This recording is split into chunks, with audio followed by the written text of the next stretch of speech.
हाथ से निकल कर कोई मतलब नहीं होता है।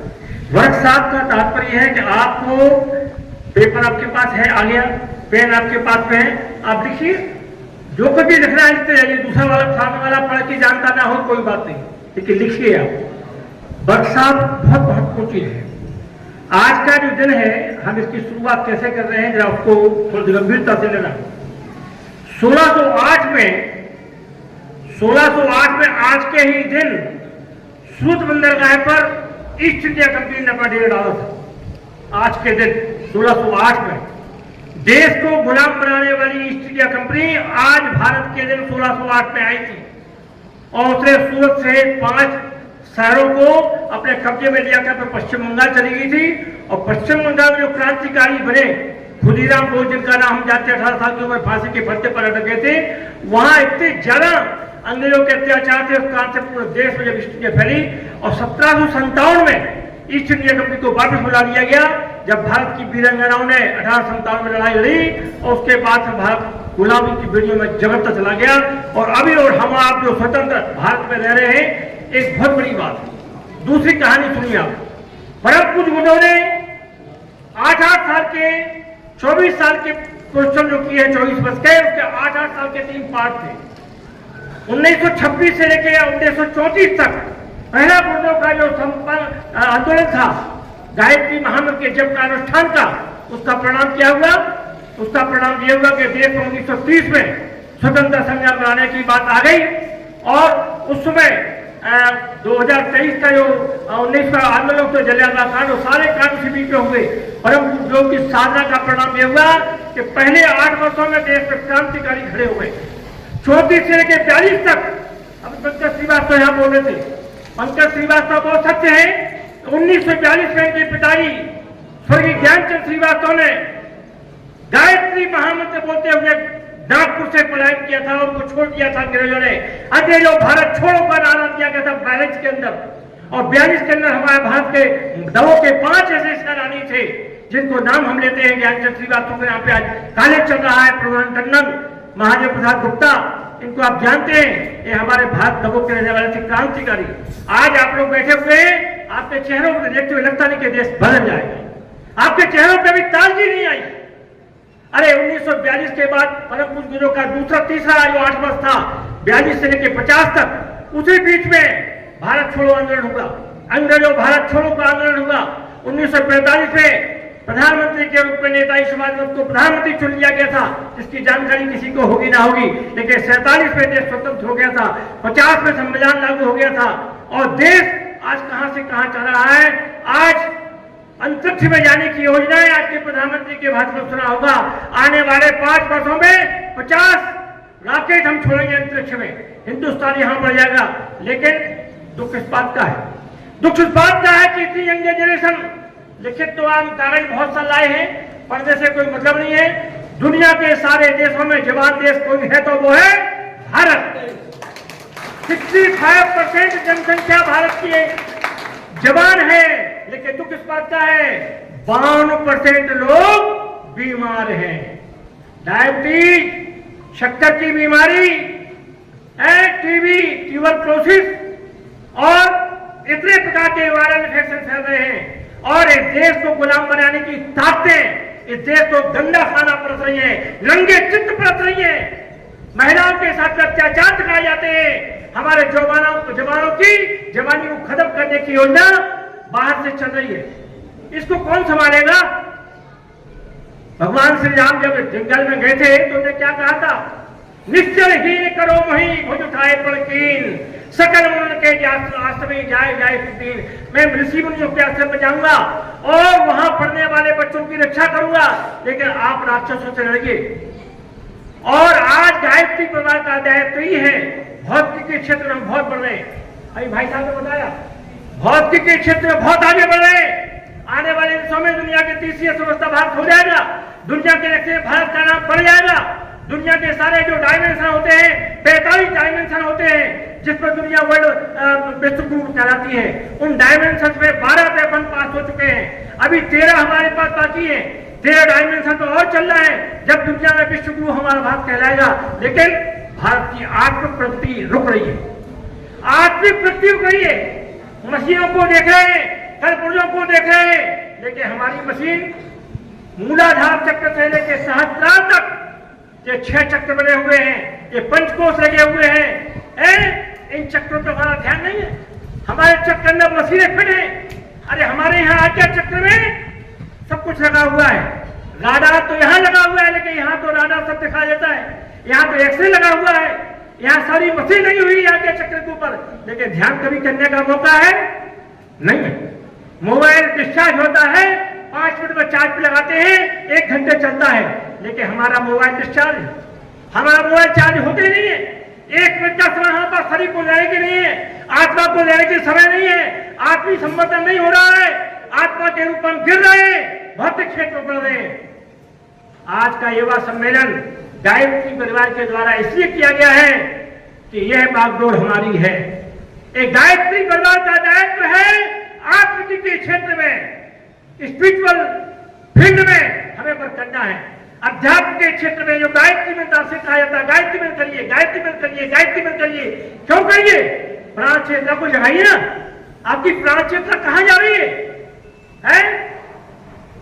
18 साल के खुदीराम बोस फांसी के फंदे में लग गए थे, एक अंग्रेज जज को गोली मार दी थी, और वहां देखिए मंगल पांडे ने गाय के कारतूस से बने हुए कारतूस को खुला बंद कर दिया और बैरकपुर के पश्चिम बंगाल में गोली चला दी, अंग्रेजों को मार डाला, लेकिन मंगल पांडे का नाम अमर हो गया, चंद्रशेखर आजाद का अमर हो गया। आज इन नौजवानों के बीच में 19 साल से लेके 49 तक के जो नौजवान हैं, जवानों को गिर गए, इनमें जवानों के अंदर जवानी कैसे आए? आप गंदे चित्र देखना बंद करिए।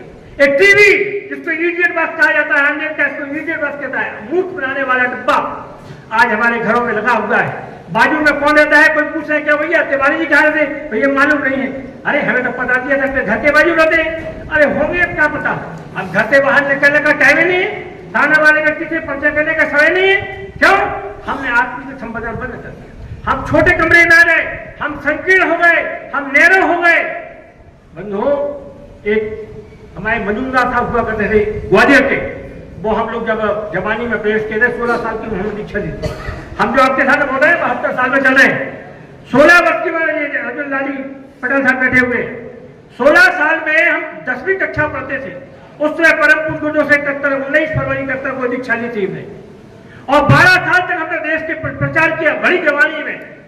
उन भरी जवानी के दिनों में अर्जुन हमें देख रहे थे कि लड़का ट्रेनिंग ले रहा है, इसको बाहर भिजवाओ। और 9 प्रांतों में हम लोग नवमाह के समय पहली बार 9 प्रांतों में गए थे और तहलका मचा दिया था। आंधियां लाओ, भवंडर को बुलाओ मेरे दोस्तों, एक वक्त से तारीख ही बदली नहीं कि जग खाई साकरों को खड़खाओ मेरे दोस्तों। जग खाई साकरे हैं, इनको खड़खाओ, इनके घर जाइए, दस्तक कीजिए, आपकी बात लोग सुने और चाहे बिल्कुल ना सुने, आपको सुनाना है। अब तीसरी बात सुन लीजिए आप। अब युग का निर्माण का समय आया है, युवाओं के बारे में कहा जा रहा है। किसके लिए कहा जा रहा है? अध्यात्म क्षेत्र का चिंतन यदि इस समय प्राप्त हो जाएगा, दुनिया पैसे से तो बड़ी हो जाएगी, धनवान तो हो जाएगी, लेकिन विद्वत्ता के क्षेत्र में हम पीछे रह जाएंगे। हमारा देश विद्वान के क्षेत्र में, विद्या के क्षेत्र में बहुत आगे रहा है। आज एक सीरियल चल रहा था चाणक्य के बारे में। चाणक्य ने राजा नंद का जो पदच्युत किया था, कैसे किया था? तक्षशिला में पढ़ाने वाला एक शिक्षक जो लौट के आया था, और उसने एक दासी पुत्र को, चंद्रगुप्त को सम्राट बना दिया था। कैसे बनाया था? छोटी छोटी बातों के द्वारा, छोटे छोटे अभियानों के द्वारा। महान परम पूज्य गुरुदेव ने अभियान शुरू किया था, उसमें क्या स्थिति थी हमारी? आज करोड़ों लोग 187 देशों में गायत्री परिवार फैल चुका है। 187 कंट्रीज में गायत्री परिवार का परचम लहरा रहा है। बंधुओं, जब हम लोग पहली बार साधपुर में थे तो गुरुदेव ने कहा था 80 में, बेटे आने वाले 20 वर्ष 80 से 2000 तक का समय है, ये युग परिवर्तन का समय है, युग संधि का समय है। उस समय हमने काम किया 20 साल तक। जब 20 साल पूरे हो गए, परम पूज्य गुरुदेव भी स्वर्गारोहण कर लिया हमने, तब 2000 का समय आया। तो डॉक्टर प्रणव पंड्या ने कहा 20 साल और 2020 तक उन्होंने समय निकाला कि 20 साल में हमारी नई फौज तैयार हो जाएगी। अब 2020 हो गया, तो तीसरा अभियान आ गया, 1942 से लेकर 1950 का अभियान जो था, अब वो प्रारंभ हो गया 2026 से 2050 तक। इसी को कहा गया है अमृत काल, इसी को कहा गया है युग परिवर्तन का काल। आप लोग जान जाइए, आप जानिए, अपने अंदर गायत्री मंत्र की प्रेरणा भरिए। हर समय गायत्री मंत्र, उठते बैठते सोते जागते दिन रात गायत्री मंत्र, अखंड ज्योति पत्रिका, अच्छी पत्रिका पढ़िए, आपके अंदर का मानस जाग जाएगा, आपके अंदर का मूलाधार चक्र जाग जाएगा, आपके अंदर का मणिपुर चक्र जाग जाएगा, आपका अनाहत चक्र जाग जाएगा, आपका विशुद्धि चक्र जाग जाएगा, आपका आज्ञा चक्र जाग जाएगा, आपका सहस्त्रार चक्र जाग जाएगा। एक 5 खजाने आपके जाग जाएंगे तो आप महानतम लोगों में गिरे आएंगे। जितने व्यक्ति यहाँ बैठे हुए हैं, हमारे गणेश जी बैठे हुए हमारे साथ पढ़े हैं 11वीं तक, हायर सेकेंडरी में हमारे साथ, हम लोग साथ पढ़ने वाले हुए हैं। आज दमों का पूरा काम संभाल रहे हैं, पूरे क्षेत्र में गए हैं 108 कुंड कराने के लिए, 551 कुंड करा रहे। आने वाले दिनों में एक ही बौछार, आने वाले दिनों में एक ही बात रहेगी, हम सुधरेंगे, एक सुधरेगा। अभी पंकज जी माला पहनाने से हम एक सुझाव दे रहे हैं आपको, अभी अगले से माला पहनाना बंद करते हैं। अब क्या करेंगे आप, एक लाल मसाल का चित्र रखिए, लाल मसाल का चित्र रोको भाई भैया, आपकी माला लाल मसाल को पहना दो, लाल मसाल को पहना दो। आने वाला समय गायत्री यज्ञ कुंडों का नहीं, लाल मसाल का होगा। ज्ञान यज्ञ की लाल मसाल सदा जलेगी, सदा जलेगी। बोलिए, ज्ञान यज्ञ की लाल मसाल सदा जलेगी, ज्ञान यज्ञ की लाल मसाल, ज्ञान यज्ञ की ज्योति जलाने हम घर घर में जाएंगे, ज्ञान यज्ञ की ज्योति जलाने हम घर घर में जाएंगे। ये है नारा। और जय फोटो लेके आओ भैया, माला के पहनाओ, हमें नहीं पहनने वाला, हमारा पहनने को समय आया है, हम पहनेंगे। अभी पहनने का समय आपका माला का नहीं आया, माला पहनने का समय होता है, माला पहनने का समय होता है। जी बैठे, ये माला पहनने वाले बैठे, हम लोग नहीं है माला पहनने वाले, हम लोग तो पहनाने वाले हैं, हमें तो युग का निर्माण करना है। बंधु, ये सारी बातें आज आपके बीच में आने का बड़ा मन था। पंकज श्रीवास्तव तो कभी कभी हमें याद करते हैं, वैसे याद हमेशा करते हैं, और हम इनको हमेशा चमकाते रहते हैं कि युग निर्माण का काम करने के लिए, जैसा पिताजी ने तुमसे कहा था, तुमने आज दमोदर की बात को संभाली है। आप लोगों से निवेदन है हमारा, हर स्कूल में जाइए, आप हर कॉलेज में जाइए, स्वाध्याय की चर्चा करिए, गायत्री मंत्र की चर्चा करिए, हर व्यक्ति से कहिए कि भैया युग का निर्माण होने वाला है, दुनिया बदलने वाली है, दुनिया के देशों में भारत का नक्शा फिर से परचम लहराने वाला है। इस बात को आप समझिए, दुनिया के देशों में भारत सबसे ज्यादा जवान देश है। कुछ बातें हमने नोट की थी जो आपको मोटे रूप में बताना चाहता हूँ। वो ये है कि अभी कई ऐसे देश जो हमारे सामने चुनौती के रूप में खड़े हुए हैं, उन चुनौती वाले देशों में से सिंगापुर, स्विट्जरलैंड, नॉर्वे, जापान, जब जवान देश था, जब वहां की टेक्नोलॉजी इतनी डेवलप हुई तो दुनिया में जापान का नाम कितना फेमस है, जर्मनी का नाम कितना फेमस है, उनकी टेक्नोलॉजी, उसमें तो वहां का युवा इतना काम करता था। आज भारत का युवा काम करने लगेगा तो जितने प्रकार के नए नए उपकरण बन रहे हैं, भारत का तो पता नहीं कैसे क्या हो जाएगा। अमेरिका के अंदर 17% इंजीनियर हमारे भारत के हैं, 7% डॉक्टर हमारे भारत के हैं। यदि वहां से आ जाए, अमेरिका मर जाए, अमेरिका मर जाएगा। जो आज के कह रहे राष्ट्रपति कह रहे हैं, सब कह रहे हैं, अरे भारत के द्वारा ही दुनिया में स्वास्थ्य बढ़ रहा है, भारत के द्वारा दुनिया में इंजीनियरिंग चल रही है, भारत के द्वारा दुनिया की टेक्नोलॉजी चल रही हुई है। भारत के अंदर की क्षमता है, आप अपनी क्षमता को कमाता के जितने व्यक्ति बैठे, हमारी बच्चियां बैठी हैं, ये रानी दुर्गावती रानी अमरबाई से कम नहीं है, जिन्होंने जान की बाजी लगा दी थी। आप लोग उन वीरांगनाओं में से हैं, उन वीरांगनाओं को याद करिए, उनके चित्रों को नमन करिए और अपने अंदर वीरांगना बनने का साहस पैदा करिए। ये समय आपका है, लड़ाई का समय नहीं है, जाति पूछने का समय नहीं है कि तुम कौन जात के हो, किसी जात का, मानव जाति एक जाति है, एक ही जाति है मानव जाति, कोई जाति नहीं हमारी। हम पशु जाति के नहीं हैं, हम पक्षी जाति के नहीं हैं, हम केवल मानव जाति के हैं। हमें युवाओं की क्लासेज लेना है, स्कूलों में जाना है, नैतिक शिक्षा देना है, बच्चों को समझाना है, उनकी मेहनत की क्लासेज लगाना है, उनको स्वावलंबन के लिए आगे बढ़ाना है, उनको आगे स्वास्थ्य के बारे में, आज स्वास्थ्य के बारे में देखिए, आज हम बाबा रामदेव राय होते तो हम और आप नाम कुछ बोलते थे प्राणायाम करने में। बाबा रामदेव जी ने आगे कम से कम प्राणायाम सिखा दिया हमें, बाबा रामदेव ने सूर्य नमस्कार सिखा दिया। आज भारत का युवा यदि यही करेगा तो विश्व 15 मिनट करे, 5 मिनट का समय। अभी हम कर रहे थे किसको, हरियाणा के नायब मुख्यमंत्री का इंटरव्यू पढ़ रहे थे। उन्होंने कहा हमने 5 मिनट ऑफिस वालों को दिया है कि दोपहर के 5 मिनट बाद उपयोग करेंगे, 5 मिनट के समय में अभियोग करेंगे, हाथ ऊपर नीचे करेंगे, ये करेंगे, ये करेंगे, और ताजी हो जाएंगे, फिर काम करेंगे। 6 घंटे का काम करिए, हफ्ता में 5 दिन का समय वहां होता है। तो कहने का तात्पर्य यह है कि आप 5 मिनट का योग, 5 मिनट का प्राणायाम, 1 मिनट का ध्यान इतना करने लगे। 11 मिनट का समय, 1 मिनट रात्रि में सोते समय ध्यान करेंगे। आज हमने क्या किया, आज मैं क्या अचीवमेंट किया, 12 मिनट, और सवेरे जब उठे 1 मिनट का समय, आज क्या करना है, आज दतौन करना है, ब्रश करना है, कॉलगेट करना है, ये छो क्या करना है ये सोचिए आप। आज सुबह उठ के जो है माता पिता को प्रणाम करके, भगवान को प्रणाम करके, और जब जाना है, दौड़ने जा रहा है, घूमने जा रहा है, उसका ध्यान करेंगे, नहाएंगे, पूजा करेंगे और अपने काम पे जाएंगे। ये आप सोचिए, आप बोध करिए, तत्वबोध करिए और अपने जीवन को आगे बढ़ाइए। कहने को तो बहुत कुछ है, हमारे विद्वान वक्ता बैठे हुए, जैसा हमारे साथी पुराने एक और मालूम क्या हमारी दहाड़ क्या होती। हमने 12 राज्यों में लाखों व्यक्तियों को युग निर्माण बनाया, लाखों व्यक्तियों को, और लाखों से ज्यादा रुपया सांस्कृतिक को दान दिलवाए हैं, लाखों रुपया। क्या बात करते हैं, हमारी रगों में अभी वो ताकत है। और एक बात का संकल्प में और लेने वालों, अच्छी बात तो 2026 में संकल्प लेने वाला हूं मैं, क्या कि मैं 24 वर्ष का संकल्प करता हूं और 24 वर्षों तक 12 लाख के 24 परिश्रम करूंगा और इस देश के अंदर 2050 को देखना चाहता हूं। इन जवान पीढ़ी को कुछ देखना चाहता हूं, इस जवान पीढ़ी को मुद्दा देखना चाहता हूं।